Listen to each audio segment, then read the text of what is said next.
여러분은 얼마만큼 행복하십니까? 어때요? 나는 행복합니까? 아니면 나는 불행합니까? 여러분의 인생이 어떻다고 생각을 하세요? 옛날에 그런 노래가 있습니다. 나는 행복합니다. 나는 행복합니다. 정말 정말 행복합니다. 여러분의 고백이 되시기를 축원합니다. 우리 옆 사람에게 인사 한번 할까요? 행복하십시오. 행복하십시오. 여러분, 행복이라고 하는 말을 싫어하는 사람 없을 거예요. 모든 사람들이 다 좋아하고 또 정말 취하고 싶고 그러한 것이 행복일 것입니다. 어느 나라에 왕이 있었는데요. 그는 왕인데도 불구하고 나는 왜 이렇게 불행할까 하는 그런 고민을 갖고 있습니다. 여러분은 왕이니까 돈도 많겠죠. 왕이니까 권력도 있을 것입니다. 왕이니까 아마도 공부도 많이 했을 거예요. 아는 것도 많을 것입니다. 왕이니까 명예도 있을 것이고, 왕이니까 어이들이 잘 보살피고 좋은 거 많이 먹고 아마 건강할 겁니다. 그런데 이 왕이 나는 왜 이렇게 불행할까? 나도 좀 행복할 수 없을까? 하는 그런 고민을 늘 합니다. 어느 날 생각하기를 내가 행복해지려면 정말 행복한 사람의 속옷을 입으면 내가 행복해질 것 같아요. 여러분 행복하신 분 있습니까? 속옷 좀 빌려주세요. 이 왕이 그리 생각을 해서 신하를 불렀습니다. 그리고 온 나라를 다 뒤져서라도 정말로 행복한 사람, 그 사람을 찾아서 그 사람의 속옷을 좀 가지고 오너라 명령을 내렸어요. 이 신하가 온 마을을 다 이잡듯 뒤지면서 행복한 사람을 찾습니다. 부자에게 갔어요. 행복하십니까? 돈은 많은데 여러 가지 근심이 있습니다. 행복하지가 않대요. 권세가에게 갔습니다. 행복하십니까? 내가 높은 자리에 있는데 언제 내려갈지 몰라 불안하고 걱정입니다. 행복하지 않아요. 건강합니까? 나는 건강한데 다른 여러 가지 문제들이 있어서 행복하지 못합니다. 다 그러는 거예요. 어디를 가도 정말로 행복하다고 그렇게 고백하는 사람이 없는 겁니다. 아, 세상에는 정말로 행복한 사람이 없나 보다 하고 있는데 길을 가는데 한 청년이 아주 나는 행복합니다. 나는 행복합니다. 노래를 부르면서 길을 걸어가고 있는 거예요. 그 얼굴이 정말 해처럼 빛나고 아름답습니다. 야, 저 청년이야말로 정말 행복한가 보다. 다가가서 여보게 청년, 당신은 행복한가? 물어보니까 청년이 예, 나는 행복합니다. 정말 행복합니다. 나는 내가 불행하다고 생각한 적이 한 번도 없습니다. 나는 처음부터 끝까지 계속 행복합니다. 하고 이렇게 얘기를 하는 거예요. 그래서 신하가 뭐랬겠어요? 그러면 자네 속옷을 좀 주게 그렇게 말을 합니다. 그러니까 청년이 뭐라고 말하냐면은 죄송합니다. 저는 속옷이 없습니다. 그러는 거예요. 속옷을 안 입었음에도 불구하고 행복한 거예요. 가만 보니까 맨발이에요. 맨발. 신발도 안 신었어요. 아니 속옷도 없고 신발도 없는데 그래도 행복한가? 그래도 행복합니다. 아, 구두가 없어서 신발이 없어서 조금 불편하다고 생각을 했는데 길을 오다 보니까 그만 양발이 없는 사람을 만났지 뭡니까? 그 사람을 보니까 비록 신발을 신지는 못해서도 발이 있는 게 얼마나 감사하고 행복한지 모르겠습니다. 하면서 그렇게 고백을 하더라는 것입니다. 여러분, 행복이라고 하는 것은요, 무엇을 가졌냐 안 가졌냐 그것에 좌우되는 것이 아니라고 하는 것입니다. 똑같은 조건인데도 어떤 사람은 행복하고 어떤 사람은 불행하다고 생각을 해요. 왜 나는 이렇게 불행할까? 근데 같은 환경 속에 있지만 어떤 사람은 너무너무 감사하고 행복하다고 그렇게 고백을 한다는 것입니다. 행복이란 그것을 느끼고 그것을 누리는 그 사람의 마음 상태에 달렸다는 것을 우리가 알 수가 있습니다. 아멘. 20년 전에 독일 어떤 설문조사 기관에서 세계에서 가장 행복한 나라는 어느 나라일까? 그 행복 지수에 대해서 이 조사를 했습니다. 어느 나라가 가장 행복했을까요? 방글라데시라고 하는 동남아에 있는 그 나라가 가장 행복하다고 그렇게 국민들이 대답을 했습니다. 130개, 140개 정도 되는 나라를 조사를 했는데 방글라데시가 1위였어요. 우리나라는 그 당시에 20몇 위쯤 이렇게 했습니다.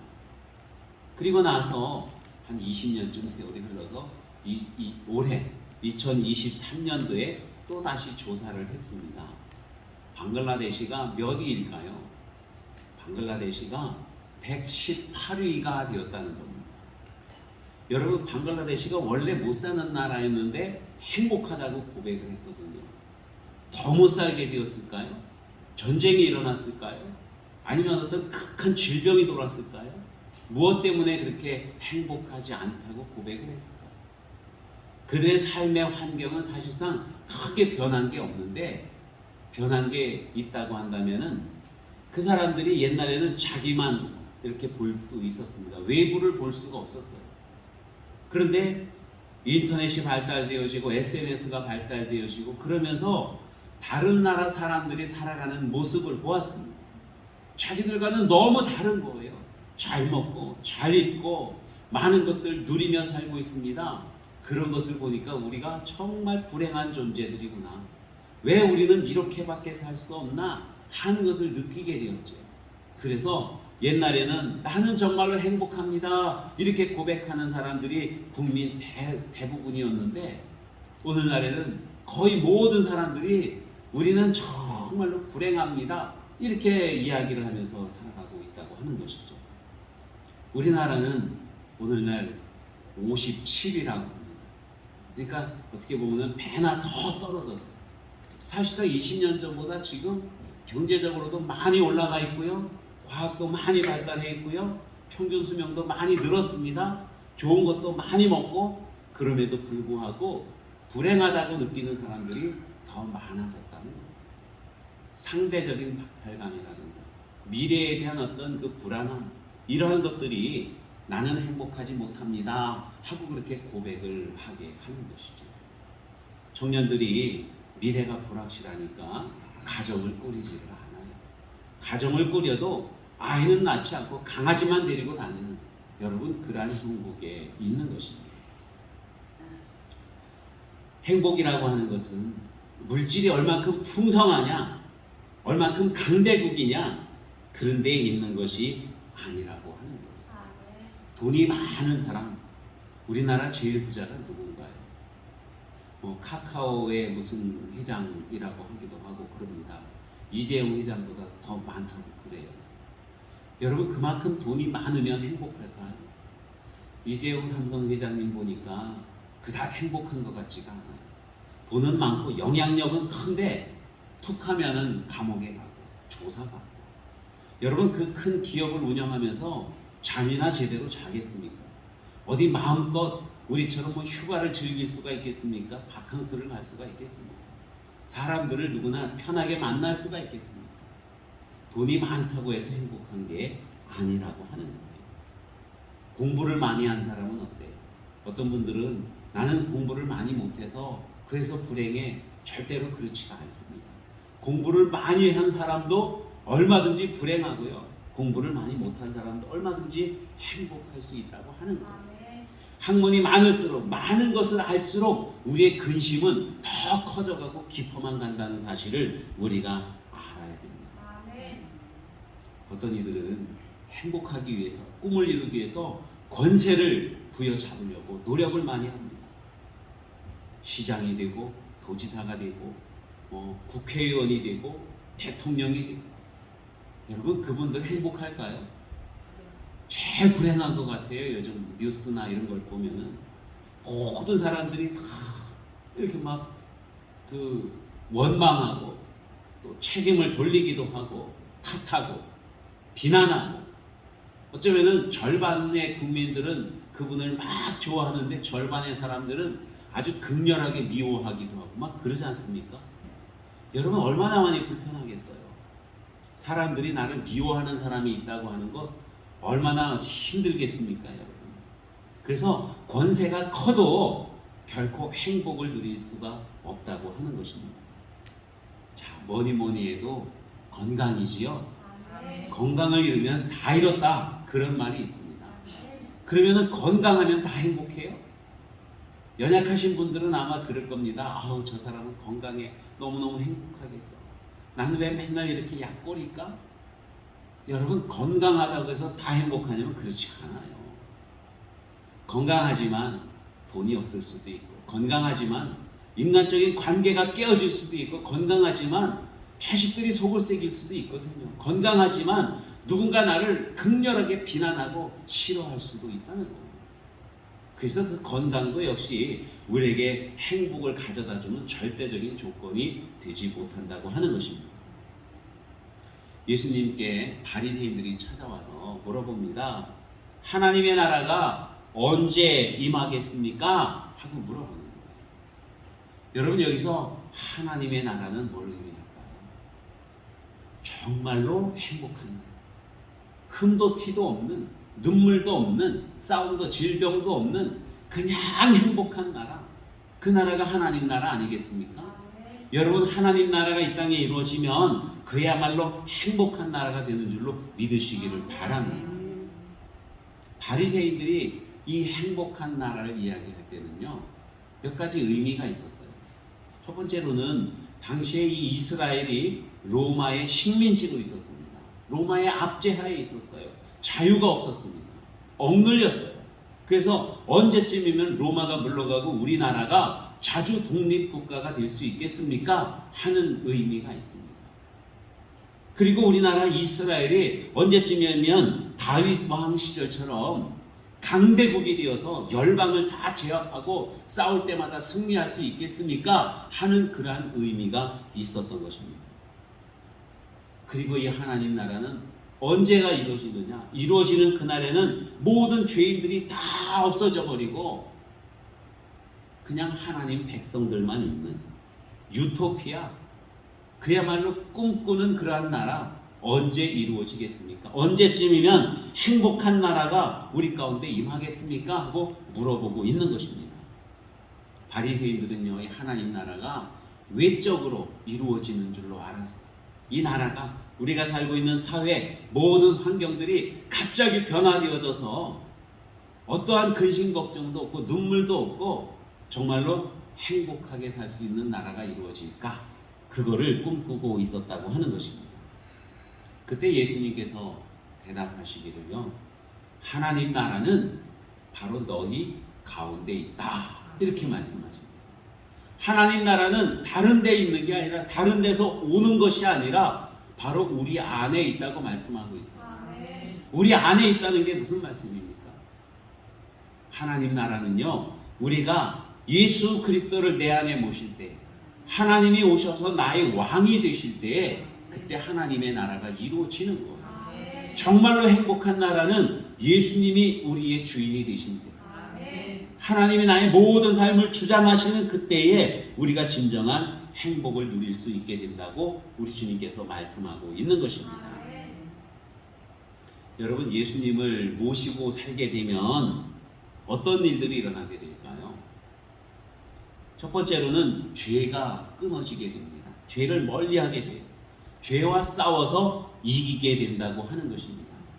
오늘 본문 말씀을 보면은 삼가 누가 누구에게든지 악으로 악을 갚지 말게 하고 서로 대하든지 모든 사람을 대하든지 항상 선을 따르라. 항상 기뻐하라. 쉬지 말고 기도하라. 범사에 감사하라. 이것이 그리스도 예수 안에서 너희를 향하신 하나님의 뜻이니라. 성령을 소멸하지 말며 예언을 멸시하지 말고 범사에 헤아려 좋은 것을 취하고 악은 어떤 모양이라도 버리라. 여러분, 이 말씀이 그대로 이루어지는 그곳이 바로 하나님의 나라가 이루어지는 곳이에요. 이러한 마음을 그대로 가지고 있는 사람, 그리고 그것을 생활 속에서 나타낼 수 있는 사람이 행복한 사람이라고 하는 것입니다. 우리를 불행하게 하는 가장 큰 요인이 뭐예요? 그것은 바로 죄라고 하는 것입니다. 죄가 우리를 불행하게 해요. 죄 때문에 우리는 행복하지 못합니다. 아무리 많은 것을 가지고 아무리 큰 권세를 누리고 아무리 높은 그런 명예를 가지고 있다 할지라도요, 죄가 있으면 결코 행복할 수가 없다는 겁니다. 에덴 동산에는 여러분 모든 것들이 다 갖추어져 있었습니다. 그런데 거기에 죄가 들어옴으로써 아담과 하와는 불행한 사람들이 되고 말았던 것입니다. 오늘날 보면은 물질 문명이 많이 발달하고 넉넉해도 보면은 죄가 또 따라서 많아지는 거예요. 여러분 요즘 보니까 뭐 길을 가다가 갑자기 그냥 폭력을 당하고 죽임을 당하고 칼부림을 당하고 이런 일들이 막 일어나고 있는 그러한 모습을 우리가 보게 됩니다. 왜 그런 일들이 많이 일어날까요? 경제적으로도 많이 올라가는데, 사회 문화적으로 많이 발달되어져 가는데 왜 그런 악한 일들이 일어나는가 하는 것입니다. 그것은 바로 죄가 있기 때문에 그래요. 아무리 많이 발달을 해도 그 가운데 죄가 있으면 결코 행복하지 못하다고 하는 것입니다. 인심이 흉흉하고 정말 지옥 같은 그러한 세상이 펼쳐지게 되는 것입니다. 그래서 정말로 행복하려면 죄를 해결해야 됩니다. 어떻게 하면 죄를 해결합니까? 예수 그리스도께서 우리 안에 계시면 우리는 죄를 이길 수가 있어요. 그런 얘기가 있지 않습니까? 어떤 일을 하고자 할 때에 예수님이라면 어떻게 했을까? 그래서 예수님께서 내 안에 계시면은 내 뜻대로 사는 것이 아니라 예수님의 뜻대로 살아가는 거예요. 그러한 사람은 결코 죄를 지을 수가 없는 것입니다. 한 전도자가 죄가 얼마나 심각한가 하는 것을 설파합니다. 세상에서 가장 무거운 짐은 바로 죄입니다. 죄의 짐을 벗어버리십시오 하면서 이렇게 전도를 하고 있었어요. 그때 한 청년이 이렇게 말합니다. 선생님, 나는 아무리 생각해도 죄의 짐 때문에 괴로운 적이 없습니다. 이렇게 이야기를 하죠. 죄의 짐 때문에 마음이 불편하거나 괴로웠거나 불행하다 생각한 적이 없다는 거예요. 죄에 대한 심각성을 모르겠다는 겁니다. 어쩌면은 이 청년은 스스로도 나는 의로운 사람이야, 난 착한 일들을 많이 행하고 나쁜 일들을 안 했어, 아마 그렇게 살아왔는지도 모르겠습니다. 그때 전도자가 이렇게 말을 합니다. 선생님, 죽은 사람 위에는 아무리 큰 바위를 올려놓아도 무거운 줄 모릅니다. 이렇게 얘기해요. 그러니까 이 청년은 자신이 죄인 줄 몰라요. 죄로 인해서 영혼이 죽어있는 상태예요. 영혼이 죽어있기 때문에 내가 짓는 죄의 심각성을 모르고 죄가 얼마나 큰가 그 위험성을 모르고 그 죄 때문에 불행하다고 느껴본 적이 없다는 것입니다. 왜? 영혼이 죄로 인해서 죽었기 때문에. 여러분은 어때요?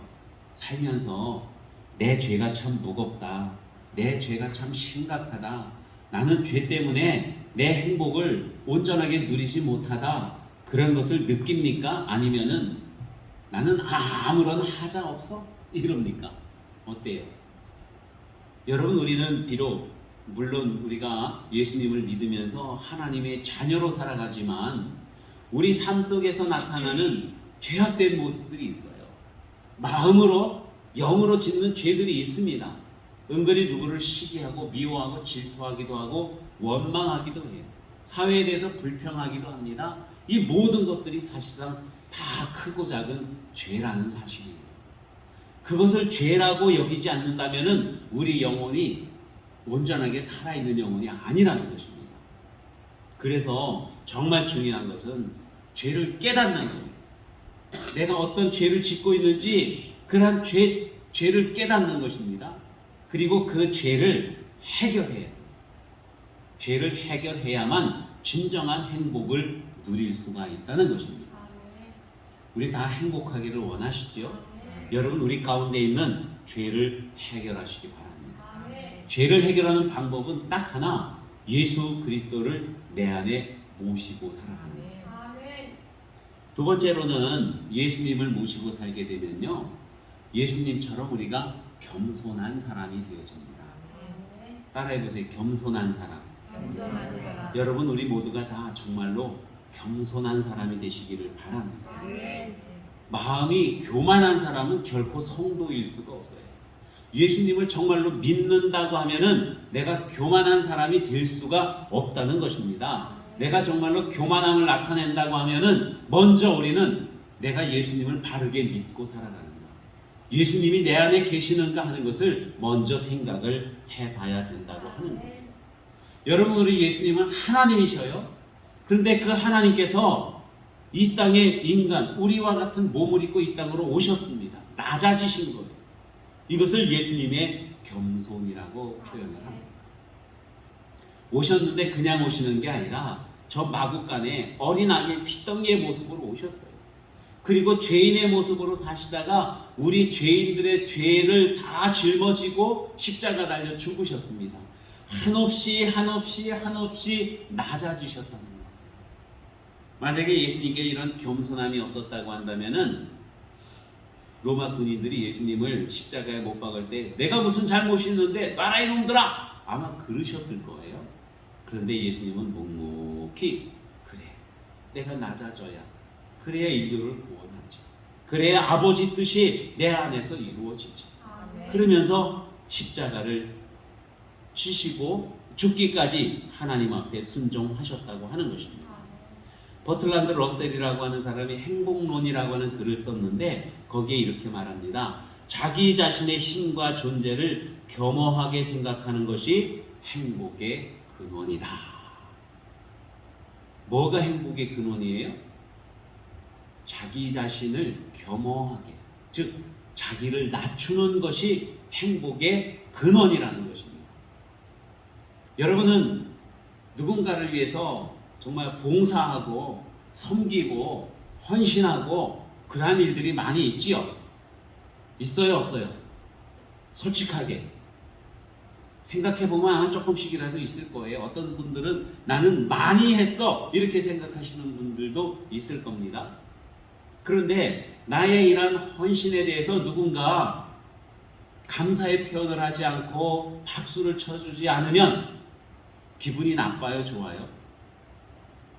어때요? 솔직하게 기분이 좀 나쁘죠? 그래요? 안 그래요? 안 그래요? 네. 생각해보지 않았습니까? 여러분 정말로 우리가 겸손한 사람이라고 한다면은 내가 오른손으로다가 열심히 돕고 왼손이 모르는 거예요. 왼손이 열심히 좋은 일을 했는데 오른손이 몰라요. 우리가 주님의 그 말씀 기억하지 않습니까? 그죠? 오른손이 하는 거 왼손이 모르게 하라. 뭐 할 때? 죄를 지을 때가 아니라 좋은 일을 할 때예요. 어떻게 그렇게 할 수 있느냐? 이것이 마땅한 것이기 때문에, 당연한 것이기 때문에.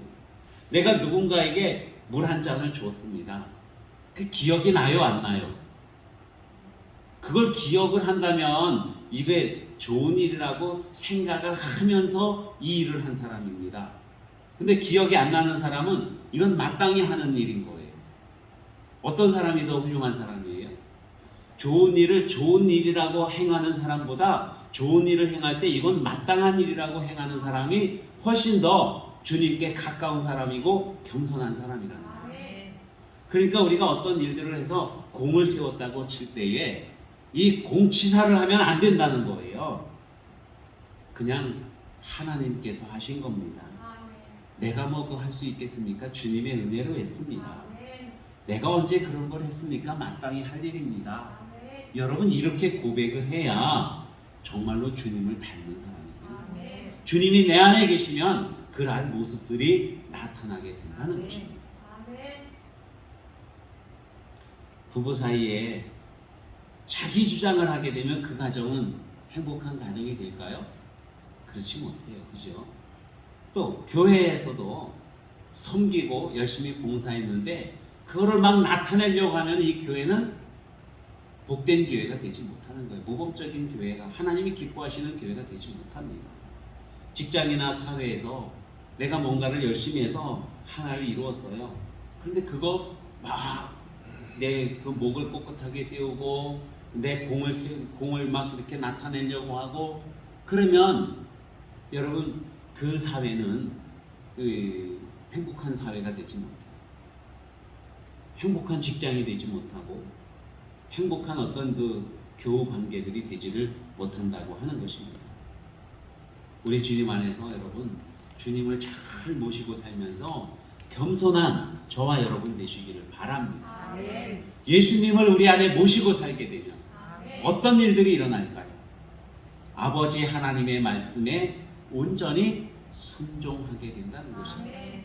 따라해보세요. 순종. 순종. 순종이 순종이 제사보다 낫다. 아멘. 여러분 순종과 제사는 어떤 의미가 있어요?